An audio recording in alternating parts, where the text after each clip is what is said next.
ஒவ்வொரு மாதமும் 3 மில்லியனுக்கும் அதிகமான பார்வையாளர்களை சென்று சேரும் எங்களது 3 சேனல்களிலும் உங்கள் நிறுவனத்தை விளம்பரப்படுத்த வேண்டுமா? திரையில் கீழே தெரியும் 99 94 50 95 18 என்ற நம்பரை தொடர்பு கொள்ளவும். 3-4 இடத்துல கூட்டம் நடக்குது இதே டைம்ல. அதெல்லாம் தாண்டி இவ்வளவு பேர் வந்திருக்கீங்க அப்படிங்கிறது ரொம்ப மகிழ்ச்சியான செய்தி.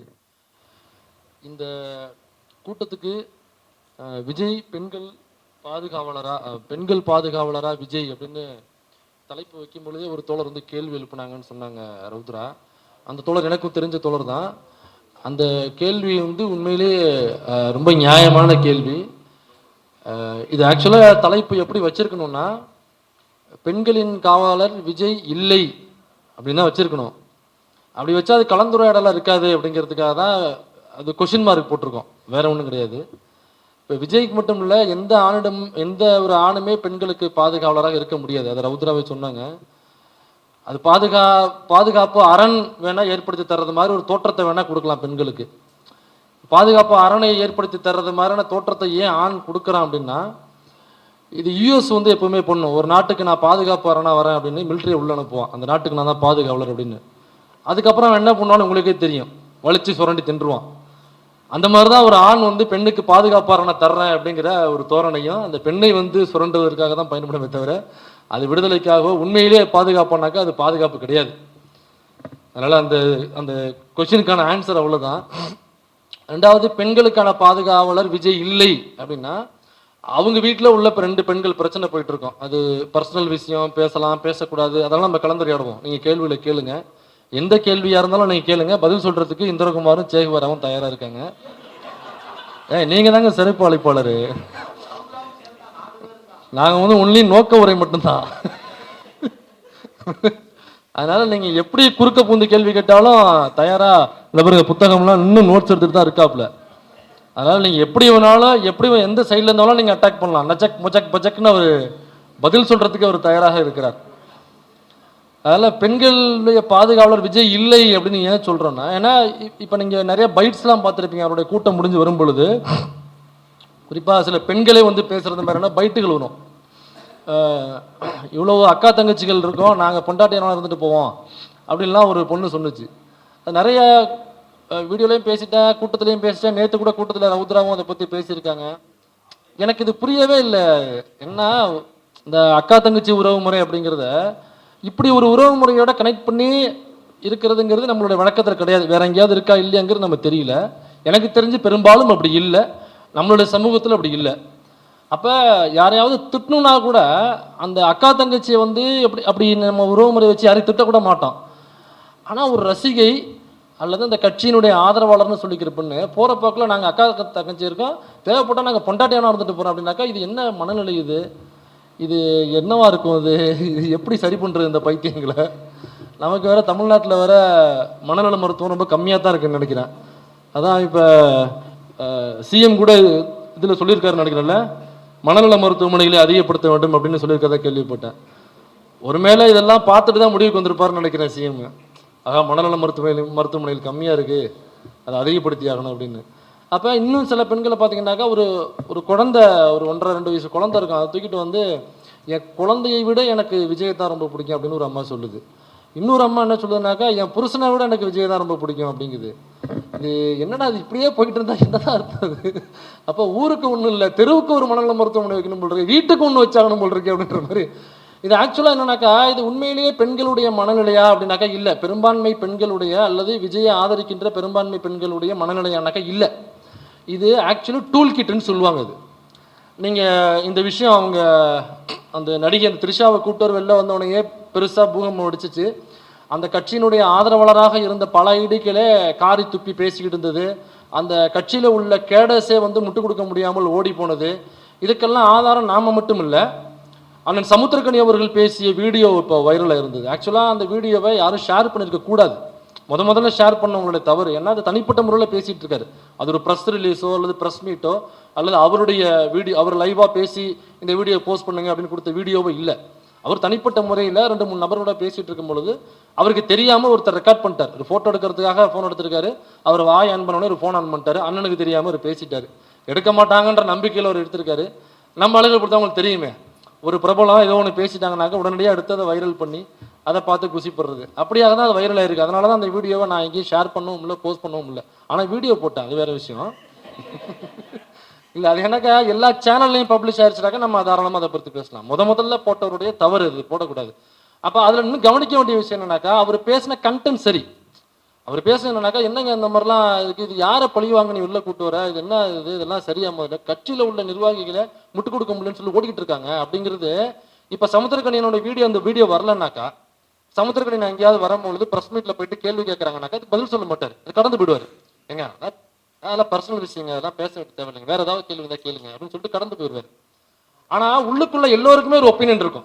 இப்போ இங்க உட்காந்துருக்கவங்களே இது பர்சனல் இல்லைன்னு ரெண்டு விதமான தாட் இருக்கும். பர்சனல்னு சொல்றீங்கல்ல, உங்களுக்குள்ளேயும் அந்த விஷயம் குறித்து ஒரு தாட் இருக்கும்ல, உங்களுக்கு ஒரு ஒப்பீனியன் இருக்கும்ல. அவர் திரிஷாவை அழைச்சிட்டு வந்து சரி இல்லை அப்படிங்கிற 2 தாட் இருக்கும். அப்ப ஏதோ ஒரு தாட் உங்களுக்குள்ள உருவாகும், ஒரு ஒப்பீனியன் உங்களுக்குள்ள உருவாகும்.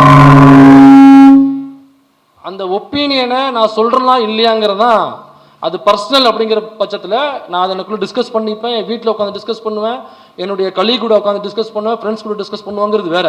ஆனால் பொதுவெளியில் பேசும்பொழுது அதை பேசலாமா வேண்டாமாங்கிற ஒரு டிராஃப்ட் என்கிட்ட இருக்கும். ஒரு ஸ்கிரிப்டோட தான் நான் வருவேன் பேசும்பொழுது, ஒரு மைண்ட் ஸ்கிரிப்டோட, ஒரு டிராஃப்டோட தான் வந்து இந்தந்த விஷயங்களை பேசணும், இந்தந்த விஷயங்களை பேசக்கூடாது, இந்தந்த வார்த்தைகள் பயன்படுத்தணும், இந்தந்த வார்த்தைகள் பயன்படுத்தக்கூடாது. எனக்கு நான் ஃப்ரெண்ட்ஸோட உட்காந்து பேசும்பொழுது நிறைய வார்த்தைகள் நாங்கள் ஷேர் பண்ணி பேசிப்போம், நிறைய வார்த்தைகள் நாங்கள் பயன்படுத்துவோம், அது அன்பார்லிமெண்ட் வேர்ட்ஸாக இருக்கும். ஆனால் அது எங்களுக்குள்ள ரூம்குள்ளே பேசும்பொழுது நாங்கள் சகஜமாக பயன்படுத்துகிற வார்த்தையாக இருக்கும். ஆனால் பொதுவெளியில் மேடைகள் அப்படி பேசக்கூடாது அப்படிங்கிற ஒரு நாகரிகத்தோடு நம்ம பேசுவோம். ஆனால் சமுத்திரக்கணியும் அப்படிதான், பொதுவெளியில் கேட்டாக்க கடந்து போயிருக்கலாம், அல்லது கருத்து சொல்லியிருக்கலாம், சொல்லாமல் இருக்கலாம், நமக்கு தெரியாது. ஆனால் அப்படி தனிப்பட்ட முறையில் பேசினதை வெளியிட்டது தவறாக இருக்கலாம். ஆனால் அந்த கருத்து இருக்குல்ல, அவர் பேசுனது அது ரொம்ப சரியான கருத்து. அது மட்டும் இல்லை, இன்னைக்கு நடிகர் விமல் கூட ஒரு ப்ரெஸ் மீட்டில் சொல்லியிருக்காரு, அந்த மாதிரி ஓடி போய் பின்னாடி போய் விழுகாதீங்க, நடிகரை பிடிச்சா ஃபாலோ பண்ணுங்க, எதுக்கு இப்படிலாம் போய் ஓடி உங்களோட உசுரை நீங்கள் பழி கொடுக்குறீங்க அப்படின்லாம் பேசியிருந்தாரு. அப்புறம் பார்த்திபன் கூட ஒரு ட்வீட் போட்டிருந்தார். அவர் எப்படியுமே அவருடைய ஃபார்மெட் ஒன்று இருக்கும், அந்த ஃபார்மெட்டில் it's worth and worth because woman is our earth அப்படின்னு. என்ன டிஆர்என்ஏ நீங்களும் என்ன அட்மின் டிஆர்என்ஏ வச்சிருக்கீங்க அப்படின்ற மாதிரி அவர் இந்த ஒர்த்து எர்த்து உமனு எமனு அவனு அப்படின்னு சொல்லி ஒரு பதிவு. அது ஆக்சுவலாக என்னன்னாக்கா ஒர்த்து இல்லைன்னு பேசுனதுக்கான ஒரு எதிர்வினையை தான் அவர் சொல்றாரு. நான் விஜய்க்கு எதிராக இருக்கேன், இந்த விஷயத்துல அவர் தவறு பண்ணுகிறார் அப்படிங்கிறது ஏதோ ஒரு வகையில அவங்க தெரியப்படுத்திட்டே இருக்காங்க. இன்னொரு பக்கம் பார்த்தீங்கன்னா ரஜினி வந்து அவங்க ஒய்ஃபோட சேர்ந்து ஃபோட்டோ போட்டது, தோனி அவங்க ஒய்ஃபோட சேர்ந்து போட்டு, என்ன திடீர்னு எல்லாரும் எங்கேயும் உள்ள வரீங்க. அப்போ இந்த விஷயத்தில் பயங்கர வைரலாகி இதுக்கான கருத்தை நான் ஏதோ ஒரு வகையில் என்னுடைய ஆடியன்ஸுக்கு அல்லது பொதுவெளியில் நான் சொல்லி ஆகணும் அப்படிங்கிற ஒரு விஷயத்தில் இருக்காங்க. அப்போ இது ஏதோ அந்த சில நடிகர்களுடைய பிரபலங்களுடைய கருத்து தானே அப்படின்னாக்கா இல்லை, ஒட்டுமொத்த தமிழ்நாட்டில் உள்ள பெரும்பான்மை மக்களுடைய கருத்தை தான் அவர் பண்ண விஷயம். அந்த அம்மா கேட்கறது ஒரே ஒரு விஷயம் தான், இப்படி ஒரு ரிலேஷன்ஷிப் இருக்கா, அது வேண்டாம்லாம் அவங்க சொல்லலை. ஓகே, இது உனக்கு போர் அடிச்சிருக்கலாம் அல்லது பிடிக்காம இருக்கலாம், அதனால நீ வேற ஒரு ரிலேஷன்ஷிப் தேர்ந்தெடுத்துக்கிட்ட, ஒரு பெண்ணை கேர்ள் நீ தேர்ந்தெடுத்துட்ட, ஓகே, அது உன்னுடைய வழி, நீ போய்க்கோ. அப்போ எனக்கான வழியை நீ கொடுத்துரு, டிவோர்ஸ் கொடுத்துட்டு நான் என்னுடைய வழி நான் பார்த்துக்கிறேன். எனக்கு தோளுக்கு வசந்த ஒரு பையன் இருக்கான், ஒரு பொண்ணு இருக்கு, எனக்கு ஃபேமிலி இருக்கு, நான் அதை லீட் பண்ணும்ல. அப்போ டிவோர்ஸ் கொடுத்துட்டு நான் என் வழியை பார்த்துக்கிறேன் அப்படின்னு அவங்க டிவோர்ஸ் என்ன கேட்குறாங்க. இப்போ அந்த உறவை கொச்சப்படுத்தியோ அல்லது அவங்க ரொம்ப மோசமா இருந்தாங்க, அங்கே இருந்தாங்க இங்கே இருந்தாங்க அப்படின்ற வார்த்தைகளை பயன்படுத்தியோ எங்கேயுமே நம்ம பேசல, புகார்லையோ அல்லது இப்போ செங்கல்பட்டில் அந்த வீட்டில் எனக்கு இடம் வேணும்னு சொல்லி கேட்டிருக்காங்க, தங்குறதுக்கு இடம் இல்லை எனக்கு தங்கிக்கிறேன் அப்படின்னு சொல்லி கேட்டிருக்காங்க. அதுலேயும் கூட எங்கேயும் இந்த மாதிரியான விஷயங்களை பேசவே இல்லை. அவங்க கேட்கறது ஒன்றே ஒன்று தான், எப்போ நீ நல்லபடியாக இருந்துக்கு, எனக்கு டிவோர்ஸ் மட்டும் கொடுத்துருன்றாங்க. இப்போ பிடிக்கலனாக்கா டிவோர்ஸ் கொடுத்துட்டு நீ லீட் பண்ணுறதானே சரியாக இருக்கும், அவ்வளோதானேங்க. நிறைய நடிகர்கள் இருக்காங்க, பிரபலங்கள் இருக்காங்க, ஏன் நமக்கு தெரிஞ்சவங்களே இருப்பாங்க, கல்யாணமாகி கொஞ்சம் வருடங்கள் வாழ்ந்துருப்பாங்க, அப்புறம் ஏதோ ஒரு கருத்து வேறுபாடு இருந்திருக்கும், டிவோர்ஸ் கொடுத்துட்டு பிரிஞ்சிருப்பாங்க, வேற வாழ்க்கையை லீட் பண்ணவங்க கூட இருப்பாங்க. ஆனால் பிடிக்கல அப்படிங்கிற பட்சத்தில் யாரோ ஒருத்தவங்க அவங்க கேட்கும் பொழுது அவங்க டிவோர்ஸில் அவங்க பிரிஞ்சுப்பாங்க, சமரசமாக பிரிஞ்சுப்பாங்க. அவங்க கேட்குறது அதை தானே கேட்குறாங்க. நான் கொடுக்க முடியாது, டிவோர்ஸும் கொடுக்க முடியாது, நான் வந்து பொதுவெளியிலையும் கூட்டு வருவேன், நான் ரிலேஷன்ஷிப்பையும் கண்டினியூ பண்ணுவேனாக்கா அது அவங்க அந்த குழந்தைகளுடைய வளர்ச்சி, அவங்களுடைய முன்னேற்றத்தை அதை பாதிக்கும். 4 பேர் கிண்டல் செய்வாங்கல்ல, அந்த பையன் படம் பண்ணுறாப்புல, 4 இடத்துக்கு போவாப்புல வருவாப்புல, இதே மாதிரி அவங்களுக்கு ஃப்ரெண்ட்ஸ் இருக்கும், நீ பார்ட்டி பண்ணுறது மாதிரி அந்த பையனை பார்ட்டி பண்ணுவாப்புல, அங்கே கிண்டல் கேலிகள் இருக்கும், அவங்க பொண்ணு தோளுக்கு வசந்த பொண்ணு இருக்குது, அவங்களோட ஃப்ரெண்ட்ஸ் இருப்பாங்க. இதெல்லாம் யாருடைய வாழ்க்கையை பாதிக்கும்னாக்க அவர் பெத்த பிள்ளைகளுடைய வாழ்க்கையை பாதிக்கும். அதில் ஒரு பொண்ணு இருக்குது, தோளுக்கு வசந்த அவருடைய பொண்ணு இருக்குது, இதில் அவருடைய மனைவி அவங்களும் ஒரு பொண்ணு, இன்னொரு விஷயம் திரிஷாங்கிற நடிகை அவங்களும் ஒரு பெண்ணு. அப்போ ஒன்னால யாராருனாக்கா அடிபடுறா இல்லைனாக்கா நீ பெத்த மகள் அவங்க கிண்டல் கேலிக்கு உள்ளாகிறாங்க, நீ தாலி கட்டின மனைவி அவங்க கிண்டல் கேலிக்கு உள்ளாகிறாங்க, அப்புறம் நீ ரிலேஷன்ஷிப்பில் இருக்குன்னு சொல்லப்படுகிற அந்த நடிகை அவங்களும் கிண்டல் கேலிக்கு உள்ளாகிறாங்க. இப்போ உன்னால உன்னோட தொடர்பு வச்சிருந்த அல்லது உன்னோட நட்பில் இருந்த அல்லது உன்னோட உறவில் இருந்த பெண்கள் எல்லோருமே பார்த்தீங்கன்னாக்கா இதுல பயங்கரமா பொதுவெளியில தாக்கப்படுறாங்க, கிண்டல் கேலிக்கு உள்ளாகிறாங்க, ஆபாச தாக்குதல். அது வேற. விஜயோட மனைவி சங்கீதா அவர்கள் என்ன சொல்றாங்கன்னா, உங்களுக்கு தெரிஞ்சிருக்கும், இருந்தாலும் புரியணுங்கிறதுக்காக சொல்றேன். அவங்கள வந்து அந்த வார்த்தை ஐட்டம் அப்படின்னு சொல்லி அந்த வார்த்தையை பயன்படுத்துறாங்க. இந்த பக்கம் பார்த்தீங்கன்னாக்கா திரிஷாவை பிடிக்காதவங்க அதே வார்த்தையை பயன்படுத்தி திரிஷாவை சொல்றாங்க. இப்போ உண்மையிலேயே அந்த வார்த்தைக்கு 100% தகுதியாருனாக்கா இவர் தான் தகுதியானவர். ஆனா ஒரு பய கூட இவனை சொல்லல. அதுக்காக தான் ஒரு மேடையில் நம்ம போட்ட கூட்டத்தில் கூட திவிக இந்த திராவிட மாடல் ஆட்சி தொடரணும்னு சொல்லி தெருமுனை கூட்டம் 1000 கூட்டம் போட்டிருக்காங்க. அதுல சென்னையில் 200. அதுல ஒரு கூட்டத்தில் பேசும்போது கூட இதை சொல்லி அவர் அந்த வார்த்தையை நேரடியாக சொல்லியே நான் பதிவு பண்ணேன். ஆக்சுவலா இவரு தான் அது. ஆனா பாருங்க, இவர் யாருமே அந்த வார்த்தையை சொல்லி பேசவே இல்லை. ஒண்ணு அவங்களுடைய மனைவியை சொல்றான் அல்லது திரிஷாவை சொல்லிட்டு இருக்கானுங்க. அப்ப இவ்வளவு தாக்குதல்கள் நடத்தும் பொழுது, இந்த பெண்கள் தினம்னு சொல்லி கூட்டம் போடும் பொழுது நீ சொல்லணும்ல, எப்பா பொது வழியில பெண்களை ஆபாசமாக நம் கட்சியை சார்ந்தவர்கள் யாரும் பேசக்கூடாது, ஒரு ஜென்ரலான ஒரு ஒப்பீனியன் சொல்லணும்ல, ஒரு ஆர்டர் சொல்லணும்ல. நீங்க யாரையும் பெண்களை ஆபாசமாக பொது வழியில் பேசினால் கட்சியிலிருந்து உடனடியாக நீக்கப்படுவார்கள். எனக்கா உன் கட்சியை சார்ந்தவங்க தான், வேற கட்சியை சார்ந்தவர்கள் இல்ல. உன்னுடைய மனைவி 28 வருஷமா கூட வரந்த உன்னுடைய மனைவியை பேசுறாங்க, ஆபாசமான வார்த்தைகள் எல்லாம் பேசுறாங்க, ஆபாச தாக்குதல். நீ இப்ப நட்புனே வச்சுப்போம், நீ இப்ப நட்பா இருக்கிற அந்த நடிகை குறித்து ஆபாச தாக்குதல் பண்றாங்க. எனக்கு நீ உன்னுடைய லைஃப் பாதிக்கப்படுது, உனக்கு கெட்ட பேர் வருது அப்படிங்கிற காரணத்துக்காக இப்ப கூட நீ வாய் திறக்கல. உன்னால இந்த பெண்கள்லாம் பாதிக்கப்படுறாங்க, குடும்பத்துல நட்பா இருக்கிற பெண்களே பாதிக்கப்படும் பொழுதே வாய் திறக்காத நீ. நாளைக்கு என் அக்காளுக்கு, என் தங்கச்சிக்கு, என்னுடைய அம்மாளுக்கு, என் சித்திக்கு, என் பெரியப்பாளுக்கு, என் பெரியம்மாளுக்கு, இல்ல நான் பெத்த பிள்ளைக்கு வந்து நாளைக்கு பிரச்சனைனாக்கா நீ என்ன குரல் கொடுப்ப?